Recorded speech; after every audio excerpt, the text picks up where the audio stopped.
We're back doing some videos after a long hiatus away, a little bit of a break off doing the old social media, but we're back doing it. So today we're in Brynmawr and we are adding a few cameras to a system that we installed a few years back. And with our systems, it kind of lasts for a long period of time, or it stays relative for a long period of time, so we can add cameras even, 3, 4, 5 years down the line, we can add cameras to the system. And that's what we're going to do today. So now I'm going to just go off and I'm going to plug in a switch. So we've already installed the data cable we need for this camera. So we are going to add two more, one overlooking one side of the site and then another overlooking the other. I've already run the cable in.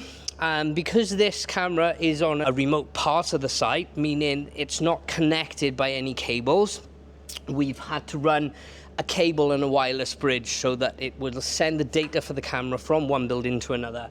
And that's what we've done here. We've already run the cable in, so I just need to plug it into this switch here. So this is called a data switch. It's nice and dirty because it's been there a long time, but still works perfectly fine. So I've got my cable and my RJ45 plug. Just plug that in like that.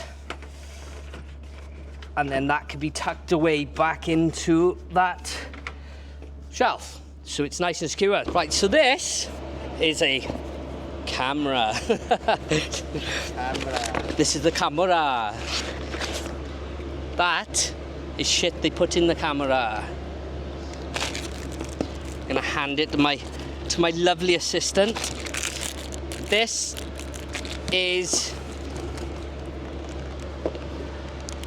a weatherproof junction to put over the cable that I'll need to put on now.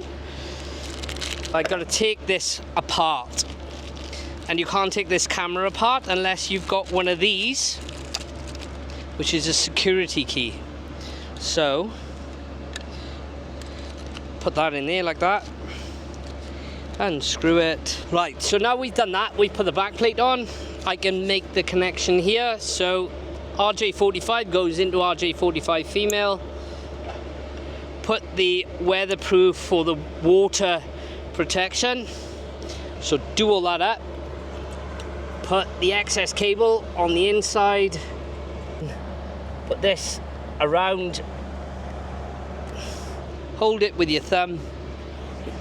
Adjust.